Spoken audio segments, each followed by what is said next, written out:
I'm Aidan, 31, and for as long as I can remember, I've been the other brother. Not the golden child, not the failure, just the one who fades into the background. Growing up, it was always Noah this, Noah that. He was the first to walk, the first to win medals, the one with the dimples and charm. I didn't mind at first. I actually liked being in his shadow. It gave me space, quiet. And over the years, I learned to build my own life away from all the noise.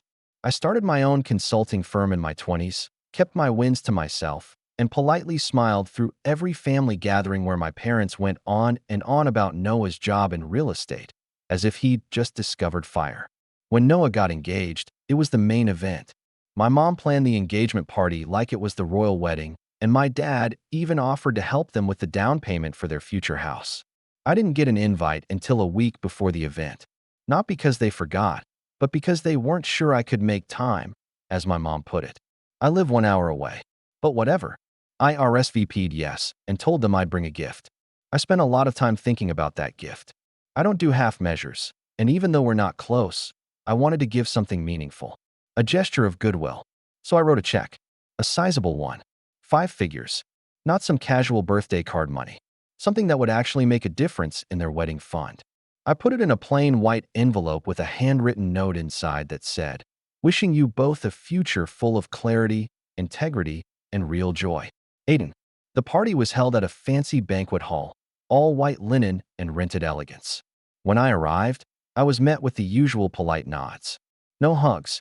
No glad you're here. Just a tight smile from Noah and a distracted wave from my mom, who was fussing over the flower arrangements. My envelope was gently pried from my hand before I even stepped fully into the room. "Gifts go there," someone said. Could have been my aunt, could have been a stranger, before it got tossed into a pile like junk mail. Then came the seating. I scanned the room, trying to find my name card. And then I saw it. Far corner of the hall. Table 9. I kid you not. Plastic cups, crayons, and booster seats. They stuck me at the kids' table. At first, I laughed. I honestly thought it was a mistake. So I walked up to the planner and asked, casually, if maybe there was an error. She looked at the clipboard, blinked at me, and said, "Oh, you're Aidan? Yeah, they said you're fine with sitting there. They didn't have enough space at the main tables." I stared at her.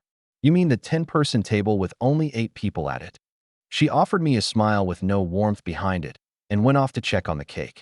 I didn't cause a scene. I don't do that. I sat down, next to my 6-year-old cousin, who asked me if I liked fart noises. I watched from that corner as my brother gave a long-winded speech about family being everything and how everyone at the main table played a special role in their love story. The laughter, the toasts, the photos, none of it included me. I might as well have been a hired caterer. I quietly left before dessert. Didn't even say goodbye. The next morning, I was sipping coffee in my apartment when my phone rang. Unknown number. I almost ignored it, but something told me to answer. A voice, deep and calm, said, "Is this Aidan Hartley?" I said yes, a little confused. "This is Raymond. I'm Isabel's father." I froze. Isabel was Noah's fiancée. Her dad had been polite during the party but hadn't spoken to me beyond a quick handshake. He continued, "I wanted to ask, the check with the note in the white envelope. That was from you, wasn't it?" I blinked, surprised he even saw it. "Yeah, that was me." There was a pause. Then he said, "Meet me tonight. 7:30, Cafe Aurelia on Westgate. There's something you deserve to know before the wedding." Click. No explanation. No clues. I stared at my phone for a long while. I wasn't sure what to expect, but something about the way he spoke, measured, deliberate, sent a chill through me. I got to Cafe Aurelia early. It's one of those places that feels like a secret. Dim lights, piano playing faintly in the background, old wooden beams, and strong coffee. Raymond was already seated in a booth near the back. He stood when he saw me, shook my hand firmly, and gestured for me to sit. There was a leather folder on the table in front of him. Closed. He studied me for a second, like he was sizing me up. Then he leaned in and said, "You're nothing like them, are you?" I gave a half smile. "Depends who you ask." He nodded slowly, then opened the folder. Inside were papers. Dozens. Emails. Screenshots. Bank statements. Even a few photos. And that's when he began to talk. About what he'd discovered. About why he called me. About what he thought I should do next. And that's where everything changed. He started slowly, like someone peeling back a bandage. careful not to tear too fast. I wasn't planning on getting involved, Raymond said, tapping the edge of the folder. Isabel's a grown woman. She can make her own decisions. But after the party, after what I saw, and then that check, I knew I couldn't stay quiet. He slid one of the papers toward me. A printout of an email chain. I scanned it quickly. It was from Noah's work account, with subject lines like client outreach and property transfers. But then, midway down, there was something that stopped me cold. My brother had been using his position at his real estate firm to move around funds between shell companies. There were names I didn't recognize listed as consultants or contractors, getting payments for projects that didn't exist. And one of the names? Isabel's. Her name, her signature, but the tone of the emails was off. It didn't sound like her. Raymond continued. I had my lawyer friend dig through some of their joint accounts. Isabel signed some documents she didn't understand. Noah told her they were standard forms. Turns out, he's been funneling funds into a fake account using her credentials. And now he's got her tied into liability for at least 2 fraudulent deals. I sat back, trying to process it. Why would he do that? She's his fiancée. Raymond let out a breath like he'd been holding it in all day. Because he's leveraged. He's deep in debt, owes people money, and Isabel has a pristine credit history. He's using her to cover his mess. But that check you gave them? That wasn't just generous. It changed everything. I looked up, confused. He explained. See, Noah told Isabel your envelope had something small in it. She never opened it. But I did. And when I saw the amount, I started asking questions. Because why would someone who got shoved to the kids' table give a gift like that? And when I asked around, well, it became clear your family treats you like a wallet they can ignore. He wasn't wrong. I stayed quiet, unsure what to say. I showed Isabel everything 2 nights ago. She didn't want to believe it at first, but she's starting to see the cracks. He slid the rest of the folder toward me. I want you to hold on to this. I don't know what Isabel's going to do yet, but she deserves the truth. And you deserve a say in how this ends. Especially after how they treated you. I took the folder slowly. It was heavier than it looked. Raymond stood. One more thing, he said, pulling a sealed envelope from his jacket pocket. Open it when you get home. Trust me. Then he walked out, leaving me in that booth with my untouched coffee and 100 questions rattling around in my head. When I got home, I opened the envelope. Inside was a photograph, an old one, of me and Isabel from back when she first started dating Noah. We were laughing, caught mid-joke at some family barbecue. On the back, written in neat cursive, were 4 words. Don't let this rot. That night, I barely slept. My mind kept replaying everything. The way Noah barely acknowledged me, how Mom said there wasn't enough room at the table, the casual dismissal of my gift. And now this. I thought about Isabel. She never struck me as naive. Quiet, yes, but not weak. If she had known what Noah was doing, she never would have gone along with it. And maybe, just maybe, she still had time to pull the brakes before her life got hijacked.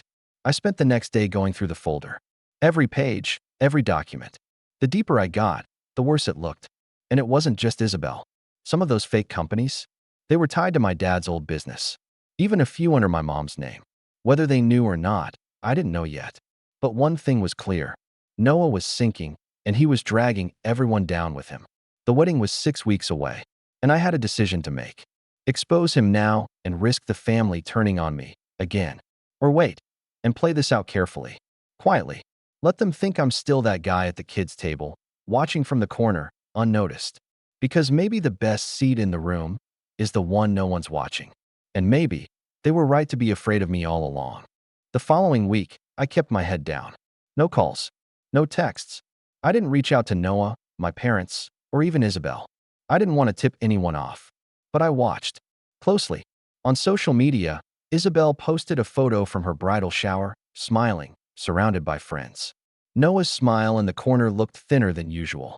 The caption read, "Counting down the days." I noticed Raymond hadn't liked the post.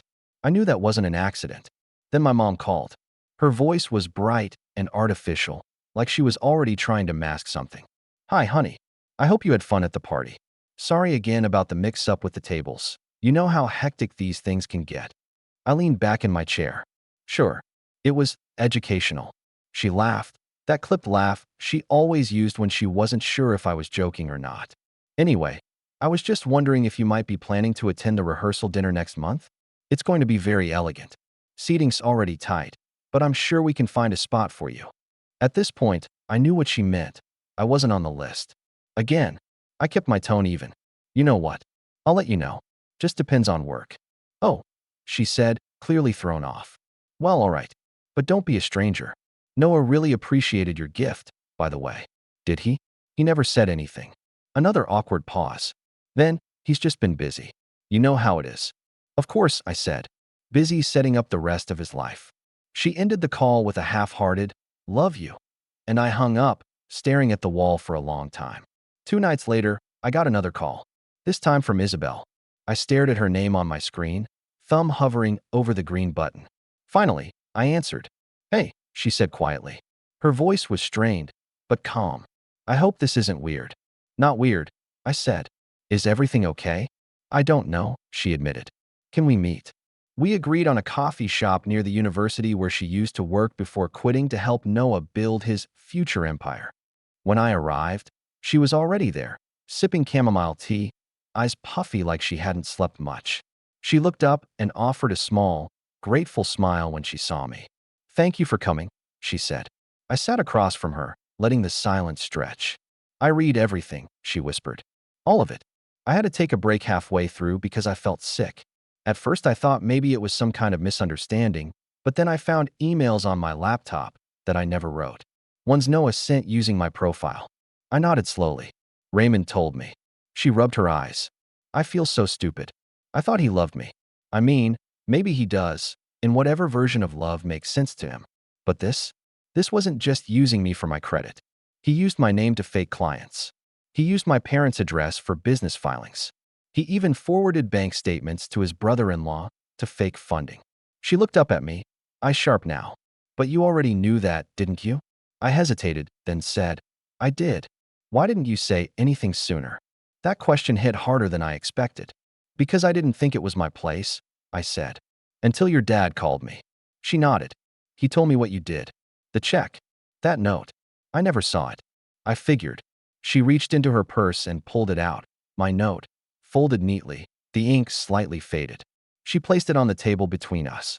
This was the first honest thing I've seen in weeks. I didn't know what to say. Then she leaned in.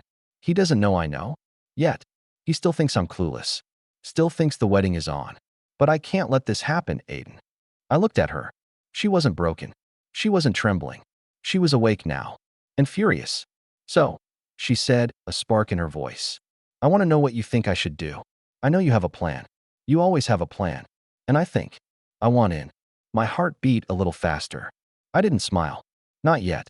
I just said, how far are you willing to go? She didn't even blink. All the way. I slid my coffee aside and opened my backpack. Inside was a second folder. One I had started compiling after Raymond's. More documents, more details, and one very specific record that tied everything together. Something I hadn't shown anyone yet. Not even Isabel. I placed it gently on the table and said, then let's begin. The next 3 weeks were a blur of late-night phone calls, encrypted email threads, and secret meetings in quiet corners of the city. Isabel and I worked like people possessed, 2 ghosts in the machine, quietly weaving a net tight enough that even Noah couldn't slip through. It wasn't just about the wedding anymore. It wasn't even just about revenge. It was about truth. About not letting someone so casually destructive keep walking over the people who loved him with their eyes closed. We began documenting everything. Quietly, carefully. Isabel played her part with chilling precision. She acted like nothing had changed. She took selfies with him, laughed at his jokes, talked wedding plans with my mom like nothing was wrong. And the whole time, she was feeding me information. We found out Noah had borrowed money from Isabel's college fund, the one her grandfather left her, using her login and authorizing a transfer while she was asleep next to him one night. He'd been using that money to keep up appearances. Fancy car, designer suits, dinner meetings with investors. We tracked every dollar. I helped Isabel open a secure account, moved what was left of her money there, and then had my legal team start prepping something nuclear.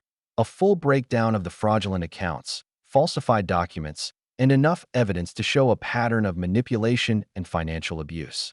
We didn't go to the police yet. Not because we were scared, but because we needed the timing to be perfect. The wedding was set for a Saturday in mid-June, held at a vineyard just outside the city. The kind of place with white stone paths and lavender bushes, and the kind of soft lighting that made even the most dysfunctional families look like a perfume commercial. Noah looked smug that day. Trimmed beard, crisp white suit. He smiled for the cameras, accepted compliments like a king, and didn't even look in my direction as I arrived. Not that I expected him to. I wore a simple black suit. No tie, just clean lines and quiet confidence. I was calm, too calm. My mom barely acknowledged me, already half drunk on Chardonnay and pre-wedding jitters. My dad offered a quick nod, more absorbed in making sure the jazz quartet stayed on schedule. Raymond saw me, though. He gave a nod across the courtyard. Subtle, just enough. At precisely 5:27 p.m., 3 minutes before the ceremony was set to begin, Isabel vanished. The guests were seated. The music had started, and Noah was pacing in front of the altar, smiling nervously, whispering to his groomsmen. I stood just behind the last row of chairs, hands in my pockets. Then Isabel walked in from the back, not in her dress, but in a pale blue suit, simple and sharp, holding a folder in one hand and a microphone in the other. Gasps rippled across the vineyard. The music stopped. Noah turned and went pale. She stepped onto the platform, looked at the crowd, and smiled. "Thank you all for coming," she said, voice clear and unwavering. "I know you were expecting a wedding today, but instead, I think it's time for some truth." Noah stepped forward, trying to laugh it off. "Babe, what are you doing? Come on, this isn't." "Sit," she said, with a tone I'd never heard from her before. And he did. She opened the folder. What followed was 20 straight minutes of silence, broken only by the occasional whispered, "Oh my God," and the shuffling of people slowly realizing this wasn't a stunt. This was a reckoning. She read aloud excerpts from Noah's emails, showed screenshots of falsified documents. She pulled up projections from accounts under her name. She described how he drained her savings, faked her approval, and used her as collateral for debts he never intended to repay. Every now and then, she glanced up, not at Noah, but at the crowd, at his parents, at mine. When she finished, she placed the microphone down, and for a moment, no one moved. Then Raymond stood up. "Police are on their way," he said calmly. "I sent them the files this morning. They'll want to talk to you, Noah." My mom gasped like someone had thrown cold water in her face. "What is this? This has to be a mistake." Raymond turned to her. "The only mistake is how long you let him get away with it." Noah stood now, red-faced and trembling, trying to make his way down the steps. People parted like the Red Sea. I stepped in his path. He looked at me like I was the one who betrayed him. "You knew," he hissed. "You did this. I watched you treat her like a prop," I said evenly. "I watched you treat me like a shadow. I watched you steal and lie and blame everyone else while expecting loyalty you never earned." He tried to shove past me. I didn't move. Then 2 police officers arrived. Raymond had timed it to the second. They approached Noah gently, but firmly. Read him his rights. Cuffed him in front of everyone. And still, he kept saying it was all a misunderstanding. That we were setting him up. That it wasn't what it looked like. But the truth was louder now. I watched as they put him in the car. My mother cried, clutching her pearls like the whole world had turned against her. My father sat down on a bench and stared at the ground. The guests didn't know what to do. Some tried to comfort Isabel. Some just left, awkward and stunned. Isabel and I stood by the vineyard gate. She looked calm, empty, but free. "I don't even know how to feel," she said quietly. "You don't have to know yet," I said. "You just have to know it's over." She turned to me. "I'm sorry they treated you the way they did. I should have seen it sooner." I shrugged. "I don't care anymore. I'm just glad you got out."